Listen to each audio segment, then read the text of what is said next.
नमस्कार, जय Hind, good morning. कैसे हैं सभी? सभी बढ़िया होंगे। और रोज की तरह जो आप पढ़ाई कर रहे हैं, और आज वापस हम बहुत बेहतरीन से सवाल पर डिस्कस करने के लिए आए हैं। तो आज हम जो डिस्कस करेंगे वापस अपने कुछ अच्छे अच्छे क्वेश्चनों पर आज चर्चा करेंगे। देखो, आज की कुछ ऐतिहासिक घटनाएं ये हैं कि जो हेनरी पंचम है ना, आज ही के दिन इंग्लैंड का राजा बना था। और जर्मनी के एरफर्ट शहर में ब्लैक डेथ दंगों में 3,000 से ज्यादा यहूदियों को मार दिया गया था। कुछ बड़ी बड़ी घटनाएं हैं। देखो, बहुत जो है चर्चा का विषय है। कई बार पूछा जाता है। कुछ त्योहारों से बड़े क्वेश्चन आ रहे हैं आजकल। तो त्योहारों को आपको ध्यान रखना है। जैसे अभी मैंने कल आपको पढ़ाया था, किसके बारे में मैंने कल पढ़ाया था आपको? इंदौर के बारे में। कि इंदौर के बारे में कि वहां पर रंग पंचमी, ठीक है, रंग पंचमी का जो त्योहार है वो पिछले 200 सालों से मनाया जा रहा है। तो वो आया था। आज एक और त्योहार आ गया जिसका नाम है, देखो, एक आपकी जो रथ यात्रा है, वो रथ यात्रा पूरी उड़ीसा वाली है। वो केवल केवल क्या है? रथ यात्रा है। यहां जो बात आ रही है बागड़ रथ यात्रा है, ठीक है ना। ये कौन सी वाली रथ यात्रा है? ये बागड़ रथ यात्रा है। तो बागड़ रथ यात्रा जो है वो कहां पर होती है? महाराष्ट्र में होती है। कहां पर होती है? महाराष्ट्र में बागड़ रथ यात्रा होती है। अगर बात करें तो ये हिंदुओं का एक त्योहार है। इसमें बैलों द्वारा खींचे जाने वाले रथ पर हुक से लटके हुए जो है रथ जो है ऊपर पर बिल्कुल क्या करते हैं, ऊंचे ऊंचे कुछ पिलर बांस के बना देते हैं, वो लटके हुए होते हैं। भगवान भैरवनाथ से मांगी गई मन्नतें पूरी होने का जो है ये क्या है? प्रतीक है ना। ये 350 साल से ज्यादा हो गए इस यात्रा को करते हुए। और फाल्गुन जो कृष्ण पक्ष की पंचमी होती है, उसमें जो है ये चंद्रमा के समाप्त होने पर हर साल मनाया जाता है। कई बार पूछ सकता है, जैसे महाराष्ट्र में कुछ त्योहार हैं, वो कौन कौन से हैं? जैसे गुड़ी पड़वा त्योहार बहुत बार पूछा जाता है कि गुड़ी पड़वा त्योहार क्या है। तो हिंदुओं में नववर्ष में महाराष्ट्र में गुड़ी पड़वा के रूप में मनाया जाता है, हिंदुओं का जो नववर्ष होता है। इसके अलावा त्रिपुरी पूर्णिमा, त्रिपुरी पूर्णिमा एक त्योहार है जो कार्तिक महीने की पूर्णिमा को मनाया जाता है। गणेश चतुर्थी दुनिया भर में फेमस है कि भगवान गणेश के जन्म के सम्मान में मनाया जाने वाला 11 दिन का जो है क्या है? त्योहार है। एक त्योहार है आपका पोला महोत्सव। पोला महोत्सव भी काफी चर्चा है। ये किसानों के द्वारा मनाया जाता है और ये धन्यवाद उत्सव है कि सावन महीने में पिथौरी अमावस्या के दिन जो है ये यहाँ के जो किसान हैं, तो किसान भगवान को जो है धन्यवाद देने के लिए इस त्योहार को क्या करते हैं? मनाते हैं। ईश्वर आपने हमें अच्छी फसल दी है, हम इसी तरीके से जो है जीवन यापन करते रहे। ठीक, इसके अलावा एक और है बाण गंगा उत्सव। ये कई बार पूछा जाएगा। बाण गंगा उत्सव मुंबई में मनाया जाने वाला एक वार्षिक उत्सव है जो बहुत ज्यादा फेमस है ना। अंतरराष्ट्रीय प्रसन्नता दिवस, ठीक, तो आपको प्रसन्नता वाला इमोजी दिखाई दे रहा है ये, ठीक है, हंसता हुआ। तो अंतरराष्ट्रीय प्रसन्नता दिवस अगर आपसे पूछा जाए कब मनाया जाता है, तो 20 मार्च में। 20 मार्च में आपको यार एक चीज और ध्यान रखनी है कि राष्ट्रीय गोरैया दिवस, ठीक है, राष्ट्रीय गोरैया स्पैरो गौरैया दिवस भी जो है क्या किया जाता है? गौरैया दिवस भी मनाया जाता है। राष्ट्रीय गौरैया दिवस भी जो है कहाँ मनाया जाता है? 20 मार्च में मनाया जाता है। ठीक है, 2012 से हम लगातार राष्ट्रीय प्रसन्नता, अंतरराष्ट्रीय प्रसन्नता या खुशी दिवस मनाते हुए आ रहे हैं। इस वर्ष की अगर थीम की बात करें तो केयरिंग एंड शेयरिंग। इसकी थीम जो है वो क्या है? Caring and sharing. क्या है? केयरिंग एंड शेयरिंग है। अंतरराष्ट्रीय खुशी दिवस मनाने के लिए संयुक्त राष्ट्र ने विश्व खुशी रिपोर्ट 2025 जारी की है और इसमें दयालुता और वैश्विक विश्लेषण सहित कई जमीनी कहानियां जो हैं इसमें बताई गई हैं। मार्च में कौन कौन से जो दिवस हैं कौन मनाए जाते हैं, जरा इनको देखते हैं। 1 मार्च को मनाया जाता है शून्य भेदभाव दिवस। 1 मार्च को मनाया जाता है विश्व नागरिक सुरक्षा दिवस। 1 मार्च को मनाया जाता है आत्म सम्मान चोट जागरूकता दिवस। इसके अलावा है आपका विश्व नागरिक सुरक्षा दिवस, ये पेपर में आया है इस बार जीडी में। एक है कर्मचारी प्रशंसा दिवस। इसके अलावा वन्य जीव दिवस, ये भी अब की बार आया है, हो सकता है अब की बार आ जाए। एक है वन्य विश्व श्रवण दिवस, ये पिछले साल एमटीएस में आया था ये वाला क्वेश्चन। ठीक, अगला अगर देखें 4 मार्च को राष्ट्रीय सुरक्षा दिवस, ये आपका आरपीएफ में आया है ये वाला क्वेश्चन। 8 मार्च को मनाया जाता है अंतरराष्ट्रीय महिला दिवस, ये बहुत सारे पेपरों में आया है, मैंने आपको थीम भी बताई है। जरा मुझे कमेंट में बताओ थीम क्या है इस बार की। ठीक, इसके बाद 8 मार्च को थी रामकृष्ण जयंती। इसके अलावा रामकृष्ण आप वही है जो काली मंदिर के जो देवता प्रमुख पुजारी हैं, विवेकानंद के जो गुरु हैं, उनकी जयंती है। और 10 मार्च को मनाया जाता है सीआईएसएफ डे। सीआईएसएफ डे में मैंने आपको बताया है कि सीआईएसएफ के कुछ केंद्रों के नाम बदले हैं। 12 मार्च को मॉरिशस दिवस, 14 मार्च को मनाया जाता है पाई दिवस, ये भी आपका आया हुआ है। पाई दिवस कब मनाया जाता है? 14 मार्च को। 15 मार्च को विश्व नींद दिवस। तुम सब सो ही रहे हो आजकल, और क्या कर रहे हो? पढ़ाई वढ़ाई तो तुम्हारी हो नहीं रही है। 20 मार्च की अगर बात करें तो विश्व मौखिक दिवस। 20 मार्च को अंतर्राष्ट्रीय प्रसन्नता दिवस, ठीक है। और 20 मार्च को ही आपका जो है क्या हो गया? गोरैया दिवस हो गया, ठीक है। क्या हो गया? गोरैया दिवस हो गया, ठीक है। क्या हो गया? गोरैया दिवस हो गया। इसके बाद 18 मार्च को आयुध निर्माण दिवस। 16 मार्च को टीकाकरण दिवस, आपको मैंने पढ़ाया था ये वाला भी, कि जो है जेनर के द्वारा जो है टीकाकरण किस तरीके से खोजा गया है। और 15 मार्च को विश्व उपभोक्ता अधिकार दिवस, ये भी आपका बढ़िया क्वेश्चन है, तो ये ध्यान रखना। पत्रकारिता में उत्कृष्टता के लिए 19वें रामनाथ गोयनका पुरस्कार में कितने पत्रकारों को सम्मानित किया गया है? तो इस साल 2025 में आपको ध्यान रखना है कि 2025 में 27 जो पत्रकार है उनको क्या किया गया है?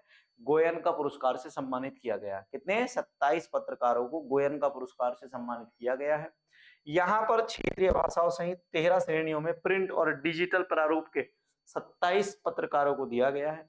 और रामनाथ गोयनका के नाम पर यह पुरस्कार 2006 से हर साल आयोजित किए जाते हैं। 2006 से हर साल आयोजित किए जाते हैं।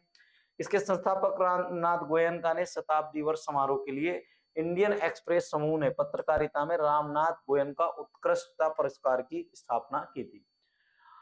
ठीक, इसके अलावा आपको ध्यान देना है ब्रॉडकास्ट के उन पत्रकारों को श्रद्धांजलि देता है जो भारतीय मीडिया के कैलेंडर में सबसे प्रतिष्ठित कार्यक्रम प्रिंट और डिजिटल के लिए उन्हें क्या काम किए हैं।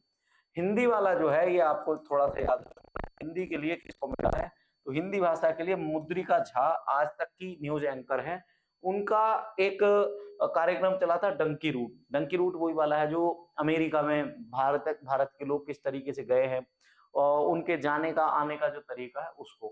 तो हरियाणा से अमेरिका जाने वाले युवाओं की कहानी उन्होंने बताई थी, इसलिए इनको सर्वश्रेष्ठ पत्रकार का अवार्ड मिला है। ठीक, भारत एआई मिशन और bill and Melinda Gates foundation के बीच समझौता ज्ञापन का मुख्य उद्देश्य क्या है?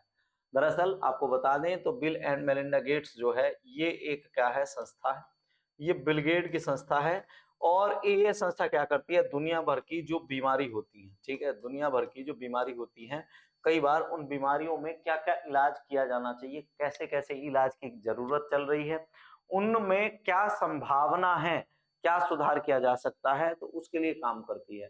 तो भारत एआई मिशन और bill and Melinda Gates foundation के बीच कृषि और स्वास्थ्य सेवा, शिक्षा और जलवायु परिवर्तन के लिए एआई समाधान का क्या हुआ है? समझौता हुआ है। इसमें अगर आपको देखना है तो यहाँ कृषि स्वास्थ्य सेवा के लिए ध्यान केंद्रित किया गया है और यहाँ जेपी नड्डा ने बिल गेट्स से जो है मुलाकात की है। इसमें ये भी आपको ध्यान रखना है। मातृ स्वास्थ्य, टीकाकरण, स्वच्छता, किफायती स्वास्थ्य सेवा को नए सिरे से सहयोग में प्रगति पर इसमें काफी चर्चा की गई है। और आर्टिफिशियल काफी चर्चा का विषय है। पिछली बार जो नोबेल पुरस्कार मिले हैं वो आर्टिफिशियल इंटेलिजेंस के आविष्कारक को ही मिले हैं। तो अब की बात अगर करें तो आर्टिफिशियल इंटेलिजेंस का जो जनक है वो किसको माना जाता है? जॉन मैकार्थी को माना जाता है। किसको? आर्टिफिशियल इंटेलिजेंस का जो जनक है, ठीक है, ध्यान रखना, आर्टिफिशियल इंटेलिजेंस का जनक किसको माना जाता है? जॉन मैकार्थी को। आर्टिफिशियल इंटेलिजेंस एआई का आविष्कार जो है 50वें दशक में डार्टमाउथ ने भी, डार्टमाउथ जो है ये एक सिटी है, ये कोई आदमी नहीं है, ये कौन है? सिटी है जहां पर इसका आविष्कार किया गया। ठीक है, सॉरी, अगले प्रश्न पर आते हैं यार। फ्रांस में खोजा गया श्वेत हाइड्रोजन भंडार किस क्षेत्र में है? तो अगर आपसे पूछा जाए फ्रांस का जो ये भंडार है ये कहां पर है, तो मोसेल एक स्थान है फ्रांस का। मोसेल में हाइड्रोजन का 46 मिलियन टन विशाल श्वेत हाइड्रोजन भंडार खोजा गया है। भाई साहब बल्ले बल्ले हो गई फ्रांस की, क्योंकि आने वाला जो समय है वो किसका है? आने वाला समय जो है हाइड्रोजन का ही होने वाला है। ठीक है, इसकी कीमत की अगर बात करें तो इसकी कीमत जो है 92 ट्रिलियन डॉलर है, 92 ट्रिलियन डॉलर। और अगर बात करते हैं तो धूसर और हरित हाइड्रोजन के विपरीत श्वेत हाइड्रोजन को औद्योगिक उत्पादन की आवश्यकता नहीं होती और ये CO2 उत्सर्जित नहीं करता। ये स्वच्छ ऊर्जा के लिए गेम चेंजर बन सकता है। ये क्या कर सकता है, जो स्वच्छ ऊर्जा चाह रही है उसमें जो है ये क्या कर सकता है, गेम चेंजर बन सकता है। आपको ये बात ध्यान रखनी है, आने वाले समय में बड़ा इसका जो है रोल रहेगा। इसकी क्षमता जो है बहुत अधिक है। दुनिया भर में भंडार इसके पाए जा रहे हैं। अमेरिका और ऑस्ट्रेलिया और यूरोप सबसे ज्यादा इसके भंडार इन्हीं जगहों पर हैं। ठीक है, हाइड्रोजन को संग्रहित करने की प्रक्रिया को हम क्या कहते हैं, हाइड्रोजन भंडारण कहते हैं। हाइड्रोजन को गैस या तरल के रूप में हम क्या कर सकते हैं, संग्रहित कर सकते हैं। और हाइड्रोजन को पानी से अलग करने के लिए इलेक्ट्रोलिसिस का इस्तेमाल किया जाता है। ठीक है ना, किसका, इलेक्ट्रोलिसिस एक तकनीक है।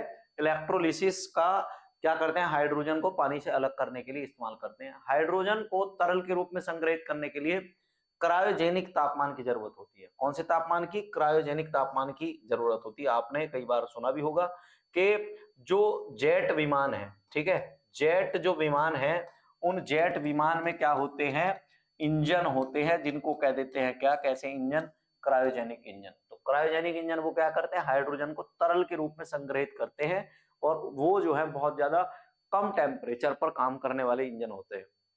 हाइड्रोजन की खोज की अगर बात करें तो ब्रिटिश वैज्ञानिक हेनरी केवेंडिश ने 1766 में हाइड्रोजन की खोज कर दी थी। ठीक है, हाइड्रोजन क्या करता है, हाइड्रोजन जो है क्या करेगा, ऑक्सीजन के साथ मिलकर क्या बनाता है, जल बना देता है। हाइड्रोजन गैस सबसे हल्की गैस है, आपको ध्यान रखना है, सबसे हल्की गैस कौन सी है, हाइड्रोजन गैस है। इसरो ने अंतरिक्ष अनुप्रयोगों के लिए 32 बिट माइक्रो प्रोसेसर विकसित किए हैं। कितने, तो 32 बिट के 2 माइक्रो प्रोसेसर। ठीक है, आपने कभी कभी कंप्यूटर चलाया होगा तो कंप्यूटर में 2 तरह की बिट होती है। ठीक है ना, एक होती है 64 बिट, एक होती है 32 बिट। 64 और 32 बिट में अगर आपसे पूछा जाए कि अंतर क्या है, तो इनमें जो अंतर होता है, जो ये कोडिंग करते हैं, ठीक है, ये जो कोडिंग करते हैं, तो इनमें कोडिंग क्या करेगा, जो 32 बिट वाली होगी तो वो अपने कोड को छोटा करके रखता है, और जो 64 बिट वाला होता है तो उसकी जो कोडिंग होती है, उसकी कोडिंग को क्या किया जाता है, 64 बिट में किया जाता है। किसमें किया जाता है, बड़े बड़े कोड में जो है कन्वर्ट करके काम किया जाता है। ये होती है बिट। ठीक है, अगर बात करें तो 32 बिट के माइक्रो प्रोसेसर है, जिसमें विक्रम 3201 और कल्पना 3201, दो जो 32 बिट के, आपको ध्यान रखना, दो 32 बिट के प्रोसेसर जो है वो क्या किए गए हैं, विकसित किए गए हैं। कितने, 32 बिट के प्रोसेसर जो है वो क्या कर दिए गए हैं, विकसित कर दिए गए हैं। ठीक है, इसके अलावा अगर बात करेंगे तो विक्रम, इन दोनों में से विक्रम 3201 जो है वो पूरा भारत का पहला जो है स्वदेशी क्या है, प्रोसेसर है, और इसका उपयोग वाहनों के लिए जो है किया जाएगा। इसका प्रक्षेपण वाले जो वाहन होंगे उसमें जो है इसका उपयोग किया जाने वाला है। सीपीयू की अगर बात करें तो मैंने आपको बता दिया है कि सीपीयू को एक ही फंक्शन के दौरान 32 बिट डेटा पर काम करने में क्या करता है, मदद करता है। ठीक, अगर बात करते हैं इसरो की, तो इसरो में आपको मैं बता दूं कि सबसे पहले आपका इन कोष पर के नाम से जो है जवाहरलाल नेहरू ने 1962 में परमाणु ऊर्जा विभाग डीए के तहत इसकी स्थापना कर दी थी। फिर बाद में क्या हुआ कि इन कोष पर जो है 1969 में क्या बन गया, इसरो बन गया। और इसरो जो है भारत के अंतरिक्ष विभाग के अंतर्गत जो है क्या करता है, काम करता है। इसका जो हेडक्वार्टर है वो कहां पर है, बेंगलुरु है। इसका हेडक्वार्टर कहां पर है, बेंगलुरु है। और इसरो अंतरिक्ष आधार अनुप्रयोगों के लिए जो है क्या करता है, काम करने वाला है। इसरो की अगर बात करें तो भारत का पहला जो आर्यभट्ट है वो इसरो ने बनाया था, और सोवियत संघ रूस की मदद से 19 अप्रैल 1975 में इसे लॉन्च किया गया था। इसरो ने 1988 में ISS, ठीक है, रिमोट सेंसिंग सैटेलाइट जिसको कहते हैं, ठीक है, IRS remote sensing satellite launch किया था। ठीक है, कब किया था, 1988 में।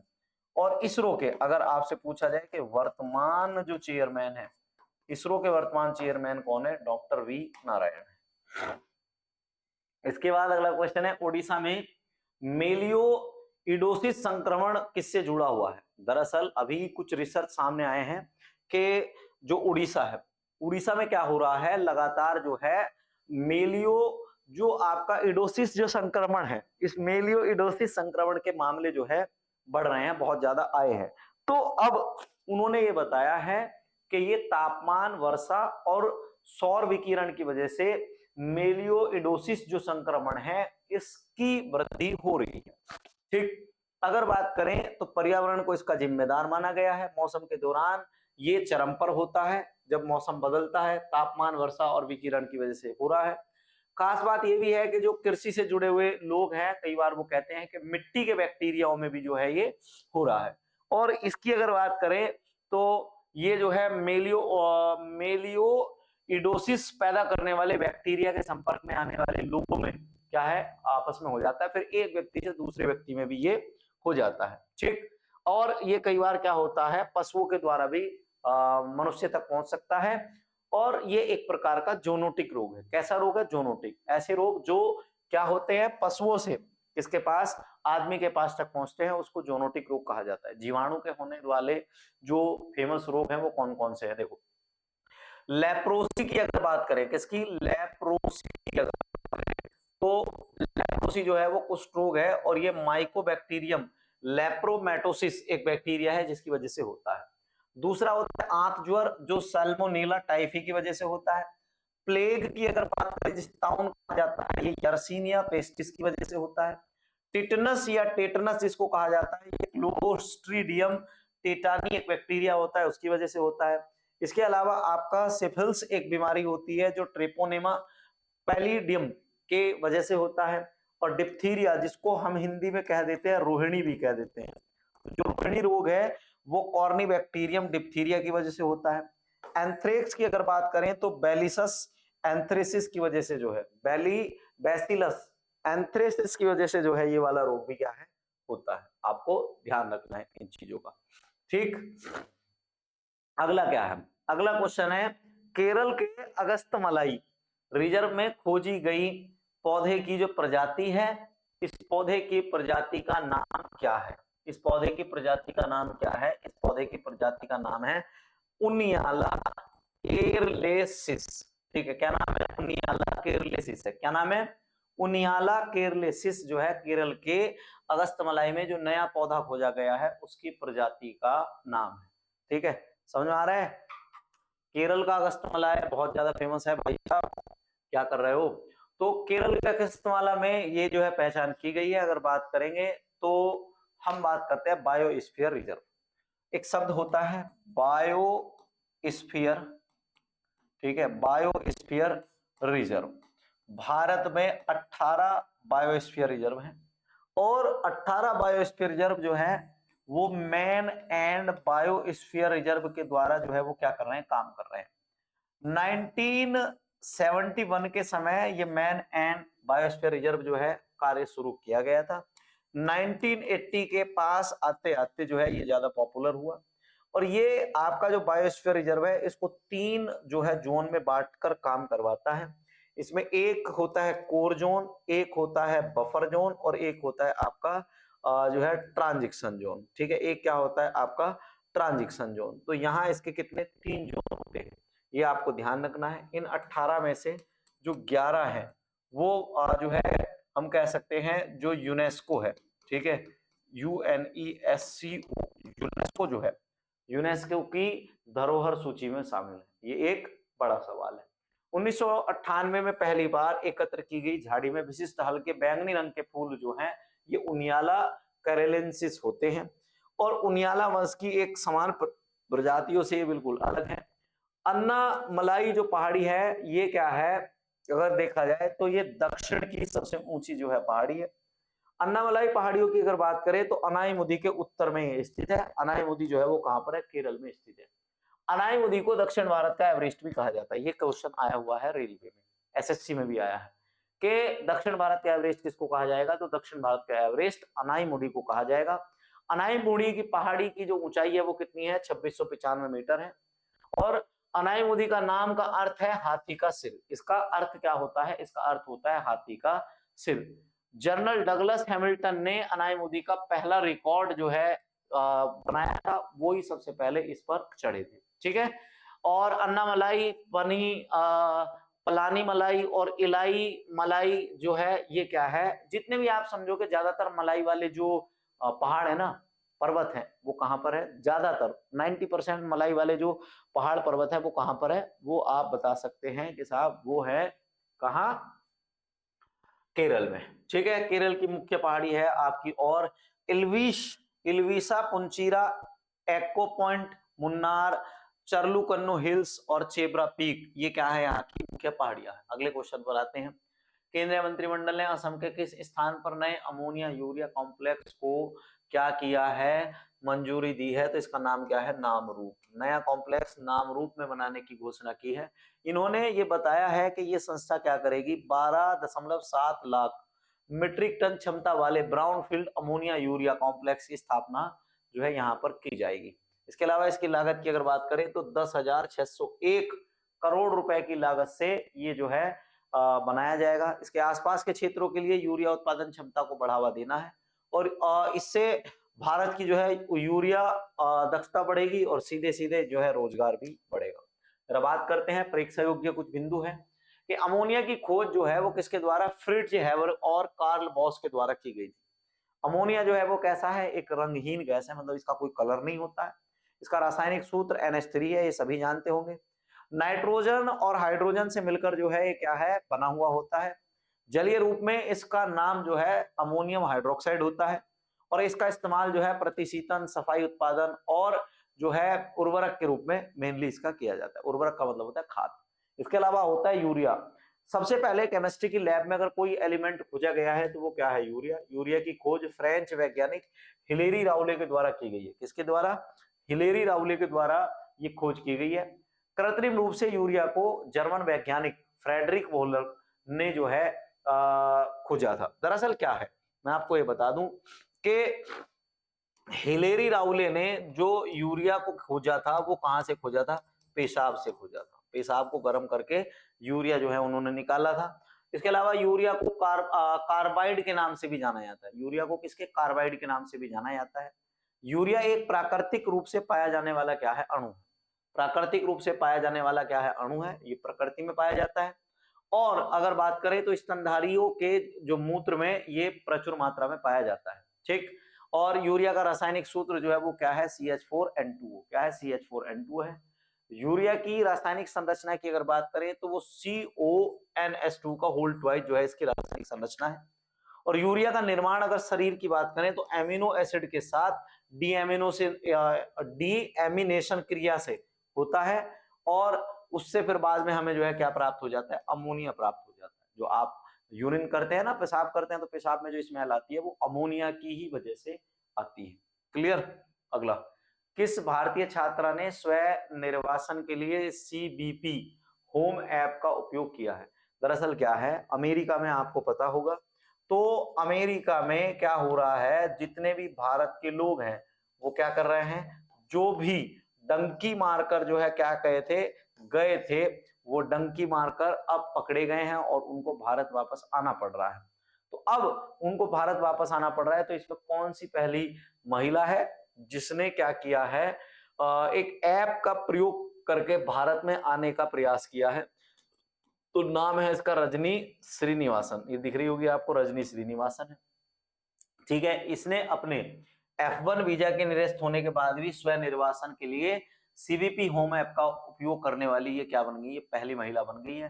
ट्रंप प्रशासन के द्वारा CBP जिनका वीजा खत्म हो चुका है उनको वापस जाने के लिए ये ऐप दिया गया है कि वो उस ऐप की मदद से जो है क्या कर सकते हैं, अपने देश वापस आ सकते हैं। ठीक है, US immigration and custom enforcement जो है वो ये कहता है कि 2024 तक 20,407 ऐसे लोग हैं जो अमेरिका में बगैर दस्तावेजों के या अधूरे दस्तावेजों के साथ रह रहे हैं। ये वाली बात आपको ध्यान रखनी है। अमेरिका में ज्यादातर जो बच्चे हैं वो क्या करने जाते हैं, पढ़ाई करने जाते हैं। इसलिए कई बार वो पूछ सकता है कि कुछ फेमस यूनिवर्सिटी कहाँ पर है, जैसे प्रिंसटन यूनिवर्सिटी कहाँ है, अमेरिका में है। स्टैनफोर्ड यूनिवर्सिटी कहाँ है, अमेरिका में है। बहुत ज्यादा फेमस जो IIT का एक इंजीनियरिंग का एक इंस्टीट्यूट है जिसका नाम है मैसाचुसेट्स इंस्टीट्यूट ऑफ टेक्नोलॉजी, ये भी अमेरिका में। येल यूनिवर्सिटी जो लॉ और उसके लिए जानी जाती है, MBA के, ये भी बहुत फेमस है। यूनिवर्सिटी ऑफ कैलिफोर्निया, इसको तो बताने की जरूरत ही नहीं है, कैलिफोर्निया और हार्वर्ड यूनिवर्सिटी आप सभी जानते हैं। मिशिगन एंड ऑर्बर यूनिवर्सिटी जो है ये साइंस के लिए, रिसर्च के लिए जानी जाती है। भारत के ज्यादातर जो बच्चे हैं इन्हीं यूनिवर्सिटियों में पढ़ने के लिए जाते हैं। ठीक, तो मैंने आपको बहुत सारे क्वेश्चन बिना किसी बात किए डायरेक्ट केवल पढ़ाई के मुद्दों पर चर्चा करते हुए बताए हैं। आप सभी इन सारे मुद्दों को पढ़ते रहें, देखते रहें। मिलते हैं कल एक और नई क्लास में। आज के लिए इतना ही, ठीक है ना? मिलते हैं कल फिर। धन्यवाद।